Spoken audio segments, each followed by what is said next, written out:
Javier, how are you? Good, Ariel. How are you? Congratulations on the victory. Um, I can't imagine. Yeah, I mean, you've seen a lot in this fight game. If I ask you what was last week like for you, is it even possible to put it into words? No, it was pretty chaotic. The good thing for me is when all this bad stuff happened, I wasn't involved. Even when the change of opponents happened, I was in my room thinking everything was good, and I was texting you. You were giving me all my information, so I got all my good stuff. I got from you. At any point from Tony to Max, and then of course Max to Pettis to Felder. At any point did you ever float the idea or think I got to pull the plug? I mean, we've seen coaches say I don't want my guy to fight this guy on short notice. At any point did you say this is not the right situation? We just need to fight, at a later point against a guy that we're prepared for. Did you ever think about that? Absolutely not. And if I would have done that, Habib would have fired me, and his father would have fired me. Habib is ready to fight anybody.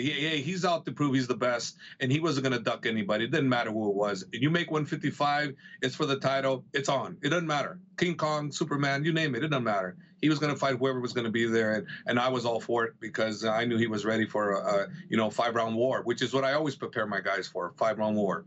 Is that, I mean, you coach some very special human beings, but is that unique to Khabib? Do you think that there are other fighters? I'm not just talking about yours, but do you think some other fighters would have said, "Hey, this is just too much. I've been through too much here." I mean, all the opponents, the bus thing. Like, was any part of you thinking, "Gosh, this guy is special"? Like, I knew he was special, but not. I mean, to be faced with those circumstances is astounding. It is, and but I knew how mentally strong he is and how strong he is with his faith, in himself and his family and his religion. So I knew that whatever outcome was coming, he was going to be able to handle it. I've been with him since 2012, and he's so mentally strong that I knew nothing was going to break him, Mario. I knew it, so I didn't have anything to worry about in that department. I'm assuming you talked to him on Thursday evening after everything that happened at Media Day. What was he like? How was he processing it? I spoke to him briefly on the phone. He said all the right things, but just being there, working out with him, starting to cut weight. How did the incident with the bus affect his mindset and just like, the way he was approaching those few hours to the weigh-ins? He was actually fine. I actually didn't even know what happened in the bus. They didn't want to tell me. My son told me. My son was staying with me. My son goes, "Dad, you see what's going on?" I go, "What are you talking about?" He goes, "Well, Connor attacked the bus where Habib was." I go, "What?" So I'm like, "Hey, Habib, are you okay?" He goes, "Yes, coach." So I go, "Hey, I'm coming down." I go to the room, and while I'm in the room, a whole bunch of people are in his room, and I'm like going, "Hey, what's going on?" He goes, "Oh, coach, I didn't want him to tell you." I go, "Tell me what?" Well, I guess with Connor, him and his people stormed the arena. I guess they got in through the back gate and whatnot. And, Habib was just like, "Hey, he wants to fight with me. No problem. Just name a place, name a time, whatever. How many people you want? You want 10 on 10, 1-on-1? No problem. Let's do it. But, don't attack the bus," is his feeling. And thank God for Alex Davis. He held him back in the bus from going out because, Habib wanted to go out there. And somebody else held Ali, I believe, but Alex Davis was holding Habib back from going out there. Yeah, from what I understand, it was Alir Latifi who held back Ali. Ali told me that he actually cracked some ribs because Latifi was holding him so tightly from So coming. That which is just, I mean, just a crazy byproduct of all of this. So you finally get to Friday. Holloway pulls out, and then eventually, like after 2 hours, you settle on Iaquinta as a coach. Did you do? I mean, what do you do? Do you start watching Iaquinta footage? Do you just say to hell with it? Let's just go out there. How did you then game plan in the next 24 hours? Well, unfortunately for me, I hadn't seen anything of Al really, and if I did see it, I don't remember anything about him. So I was just waiting to see if we were going to get him, and then obviously, if I didn't do my research, to be honest with you, we might have been in trouble. So I did my research on him, and I said, "Holy shit, this guy's actually out of all the people that were offered outside of Max." Stylistically, he was a very formidable opponent for us. So I had to devise the game plan right away with Habib. Otherwise, we could have got ourselves in a little bit of a problem. And I'll explain to you really quick why. I Please. told him we need to to the number one thing: game plan, game plan, game plan. We got to take him to the ground. That's where you're the strongest. There's nobody in the world that can beat you at 155 on the ground. So we got to stick to father's plan. That's why if you notice on interviews, on between rounds, I say father's plan, father's plan. So while that's going on, I said to him, I go, "Listen," I go, "this kid's got a beautiful right hand, very powerful, can take a good shot. I go, please do not get stuck into the thing where this guy's easy to hit. I'm going to continue to hit him and stand with him. I go, please don't do that. I go, so that's why I want you to just throw 1 to 2 punches. I don't want no more than that. So you go into the fight and you see him first 2 rounds dominant. I go, perfect. This is what I want. All of a sudden, the 3rd round, he's in there, hitting him. I'm going, oh, crap. This is what I was afraid of, you know? So he's just doing this and he's outpointing the guy. And I'm not concerned about the outpointing. I'm concerned about Al catching him with a good, powerful shot, because I think that kid can hit, and I think he's very underrated. And from my view, for us, he was very, you know, people are thinking, oh, it's a wash. It was no wash. He was very tough. The good thing for us is we only had 5 rounds to prepare for. He had 3, so it would advantage us, you know. But everything else, man, he was very formidable. So, and then I'll explain the thing about the 1-2. Well, I did another interview earlier, and one of his teammates said that the plan was to let Khabib hit him in the face, get him into a slugfest. Well, if Khabib would have thrown 3s and 4s, you know, et cetera, that would have gave Al the opportunity to counter him. So 1 and 2, you're out of the way. You know, so Khabib was out of the way, 1 and 2, 1 and 2. So obviously, you know, I'm listening. I saw the fight last night with Joe Rogan, and he totally didn't understand what the hell's going on, because he totally based that thing completely wrong. Oh, he exposed Khabib, a lot of holes in his game. There's no holes in his game. He's never been a stand-up guy. But he's gotten better. And if you don't acknowledge that, how much better he's gotten compared to the last time, then you're not really doing your research, because he switched southpaw on this guy. He even did a goddamn back kick, for God's sake. You know, he's improving all the time, and you need to acknowledge that. And don't act like he's got these holes in the game. Like, Jesus Christ, you think if he's going to fight Nate Diaz, we're going to stand with Nate Diaz? Do you think we have a chance against Nate Diaz? Do you think I think that? For God's sake, no way. You know, no way in hell we're going to fight with Conor stand up too. You know, and everybody's got a different game plan. And if you don't change the game plan according to what's going on, you're going to get checkmated. This is not all the time about the best fighter. Sometimes it's the best fighter, yes, but it's also about the game plan. And if you don't do it right, you can get in trouble. What did Khabib say to you when you undoubtedly asked him, why were you doing that in the 3rd and 4th? What was his response? You want to be like a Muhammad Ali, working the jab, and I'm going. And you know who I blame? I blame those 56 Habib Boombaye guys that came into my gym saying Ali, Habib Boombaye, singing the whole damn thing. And I'm like, Obaid is his name. He's the culprit. And I text him. I said, it's your guys' goddamn fault that he got into the Muhammad Ali deal. You know, because I mean, and Alaquinta on his favor, they had a great game plan, Ariel. Great game plan. And thank God I had a game plan too, because if it wasn't, man, we could have maybe seen some potential problems here, because that was perfect for Al to say I was letting him hit me, get him to think into a slugfest. That was actually really good on their part. And also, he was the aggressor. He came at him. He was in the middle. He came at him. So that was really good. So kudos to those guys. And listening to Matt and then in the corner, I was laughing. They're awesome. They're great corner guys. So when you're seeing this unfold, like a couple times they would go to the corner in between rounds, and you can hear in Russian, and they're translating it. They're like, come on, go back to the ground, go back to the ground.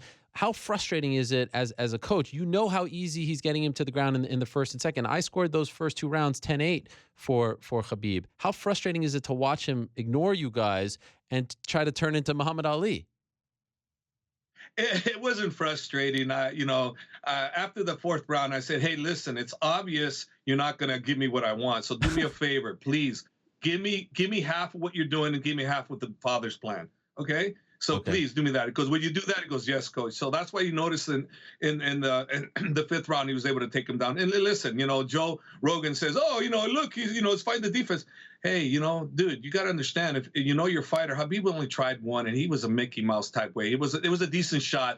But look, he's a chain wrestler. He continuously come after you. If he wants you down, you're going down. There's no defense for that. You're going down.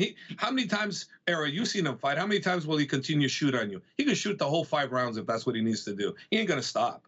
So why does he stand with you? Because Al had a great game plan. It really was, lure him into thinking that he can strike. Thank God I told him, don't get caught into that. Do not get caught into that, because this guy's got some serious power, and he could take a good shot. And obviously, after hearing what I heard about his teammate saying that, I was correct on my assumption of how good that he was. And he was. For us, he was the most dangerous of the 3 that were available, outside of Max, of course. Yeah, I thought it was brilliant that Al was talking smack to him on the feet because you could see the ego coming into play a little bit. And even though he was getting roughed up, we just spoke to Al. His face is a mess, but that was his best chance. He didn't have much of a chance on the ground. So even though try to swing for the fences, at any point did you think that Khabib was in trouble at all? No, no, I never thought he was in trouble at all. But you know what? It's like that's the thing, right? Yeah, You're never in trouble. You're never in trouble, and all of a sudden, one shot gets through, and you're done. And a guy like Al can take you out with one shot, in my opinion. So that's what my concern was. That like, think about this, okay? And think about for me as a coach. His father lets his son come all the way over here to train with me, okay? And here I am telling this kid, hey, go swing with this guy, swing for the fences because you can, because I knew he could, right?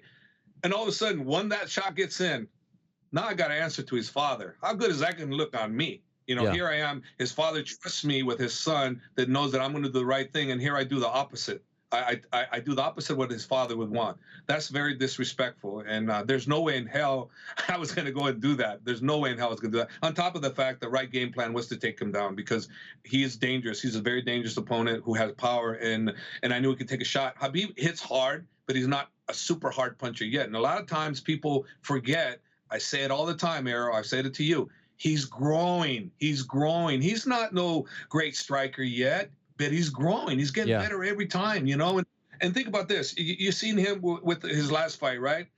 And everybody's going, oh, my God, look how, because he stuck to the game plan. That one there, Barboza, he did not deviate from the game plan. He stuck to it. Had he done that stuff with Barboza that he did with Al, oh, boy. yeah. Oh, boy, that would have been bad.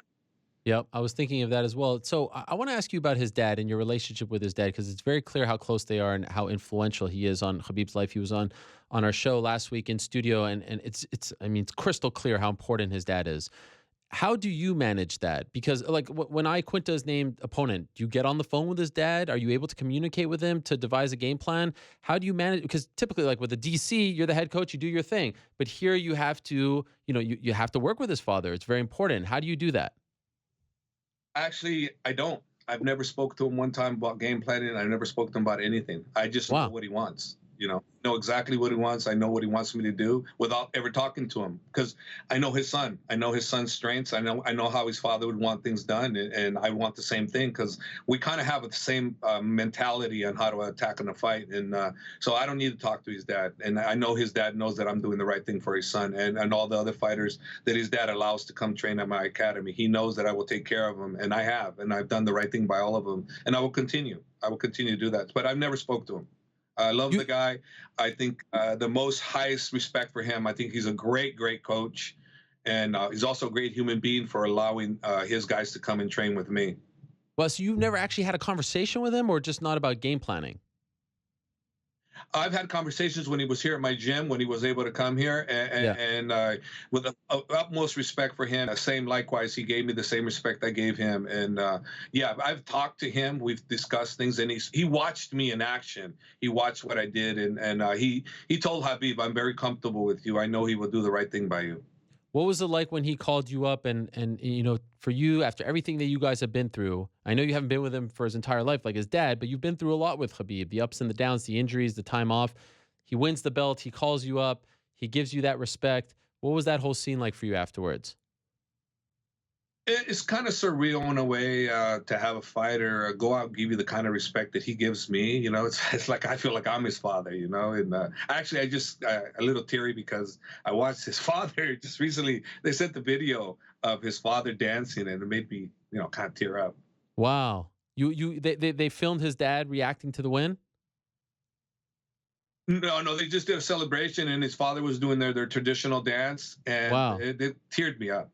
Wow. And then when he's like taking the time to sort of give you that shine, those props, that's not, a lot of fighters, some aren't bad people. They don't think like he does. He's the first 2 minutes of his post-fight interview was him giving props to all the members of his team. And that says a lot about Khabib, in my opinion.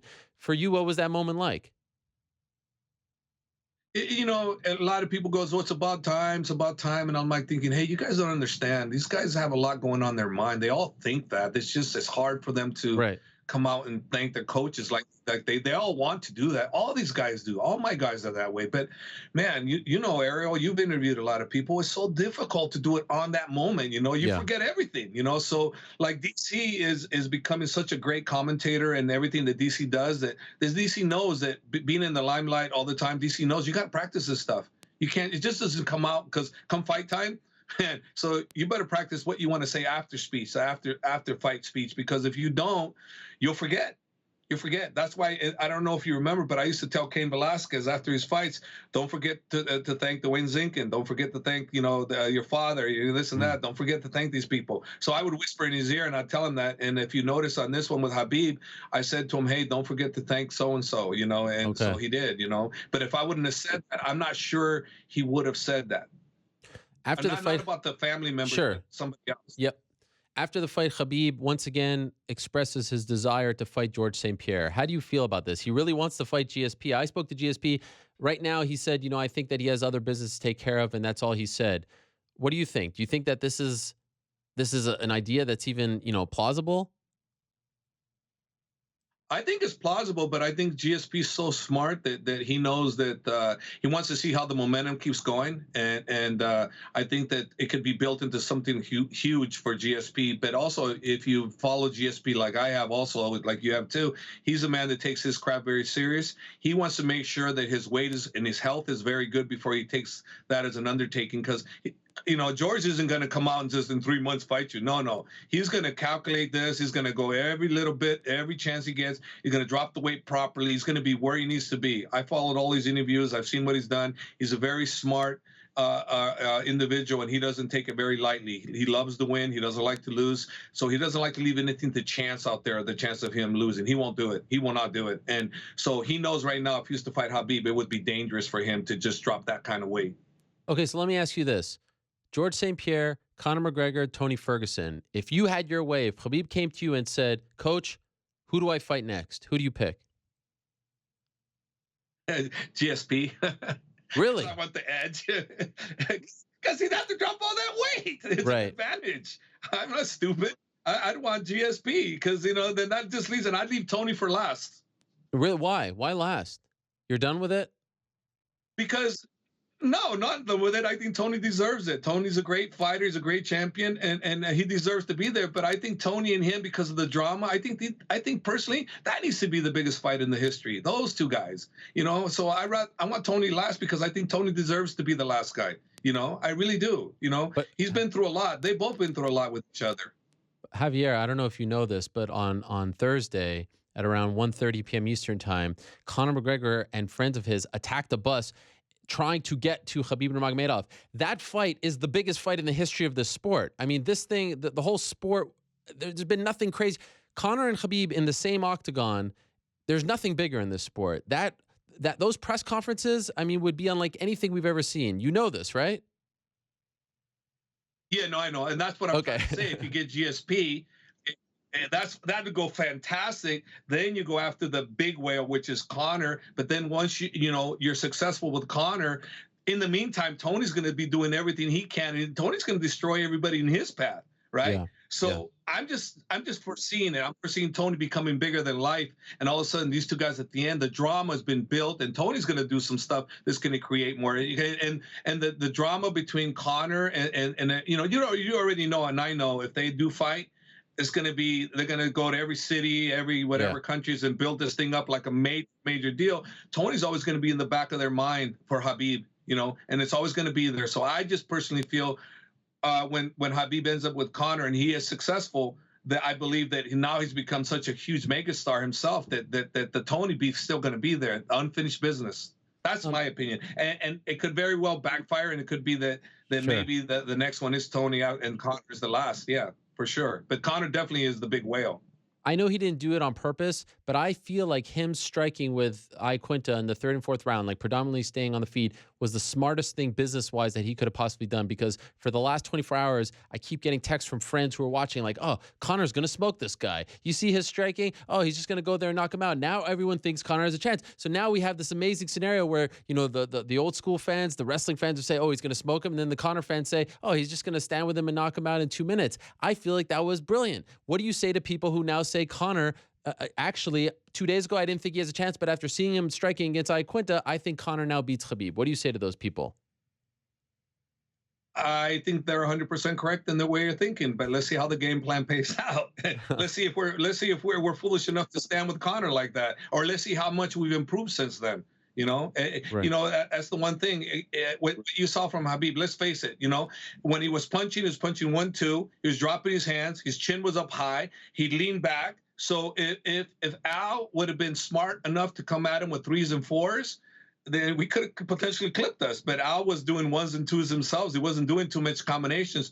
See, that's not something Conor's going to do. If that ever happened, Conor's going to throw combinations because he's schooled enough in the art of boxing that he's going to come out. He knows that 1-2 isn't enough. So it'll be a completely different game plan. But yeah, 100%. Yeah, I'm getting that. Like I said, Joe Rogan's like saying, "Oh, he's been exposed." And this and that. I'm like going, "Is he crazy?" When has Khabib ever been known to be some great striker? It's like all of a sudden Khabib's some great striker. It's like we always knew he had holes in his stand-up. I always say it. When I ever told you, Ariel, that, oh, Khabib's a great stand-up fighter? I've never said that. I said he improves all the time. And he's improved. He went southpaw. Never seen him southpaw, right? He did a goddamn spinning back kick, for God's sake. Kung Lee called me, goes, "Hey, that was a pretty good back kick." I go, "Well, that was Khabib doing that shit on his own. He never even practiced it in the gym. How you do a damn back kick? It's crazy." I don't know if you saw this, but Rogan has apologized for his commentary. Did you see his post? No, I love Rogan, but yeah, if he's apologized, he shouldn't. He doesn't need to apologize. Hey, that guy's fantastic in my eyes. He says something that causes controversy. You're the best. He's the best. I love what you guys do because you know what? You guys aren't the same. There's always opinions. Someone's gonna say, "God damn, Aaron, I hate him. Dumbass," or Joe Rogan. Did you hear that stupid Joe Rogan, what he said? No, you know what? It's what it's about. You get some spark, you get some life out of somebody. You guys, both of you guys accomplished that in spades, So for me, he doesn't need to apologize, but I'm sure he probably got a lot of hate mail because, when you think about it, right? You call this guy, his hole's been open, but yet he outstruck a guy that before this would have thought could never outstrike. But then now that you know the game plan that Al purposely let him hit him with the jabs to lure him into a slugfest, then that's kind of genius on their part. You know what I mean? When you hear the whole plan now, you go, and if Joe knew all this, then of course, then he would probably maybe said some different comments. Last thing on Khabib, he keeps saying he wants to fight at MSG in November. Is that what he's telling you privately? Is it safe to say that November is the earliest we're going to see him back? It's safe to say that's what he wants. It's not safe to say what's going to happen because the UFC and all and with Khabib, I'm never involved in those conversations, as you know, because you call me so fighting. I go, "Ariel, I don't know. You know before I do. So you already know that I'm not going to know. You'll know before I do." Okay. Last thing, Cain Velasquez. You mentioned him. When are we going to see him back? I don't know. He's ready to go. It's just a matter of the UFC and his manager working out whatever they need to work out. Mick always calls me, "Hey, what's going on?" I go, "Mick, I don't know." So Mick calls his manager, and Cain is training. He's healthy and he's anxious. So let's see what happens. I think if I'm not mistaken, a little while back, Cain showed interest in fighting in the same card as Daniel. So it's the backdoor business stuff. What goes on between the back doors that we don't know. And it's just like we didn't know Conor was looking to make a business deal to come back to fight Dos Anjos at welterweight. I had no clue. Well, it's the same thing. There might be things going on now that I don't know anything about where the UFC and Cain's manager are discussing his comeback. And you know what? I'm the last one to know. I'll hear it from you. Okay. Well, it's good to hear that he's feeling good and that his return is imminent. We've all missed him very much. Javier, congratulations. What a weekend for you guys. I'm sure it's one, you've been through a lot in this fight game. I'm sure that is one that you will never forget. I appreciate you doing this. Enjoy the victory and enjoy having another champion represent AKA. Yeah, thank you. And hey, I want to, just thank out to my personal trainer, Hani Rambad, who's been helping me transform and giving me more energy. So I just want to give him a shout out. Awesome. Great to hear as well. Thanks. Yes. Oh, okay. Respect. I'm seeing the promo. We'll talk to you soon, Javier. All the best. Thanks, Ariel.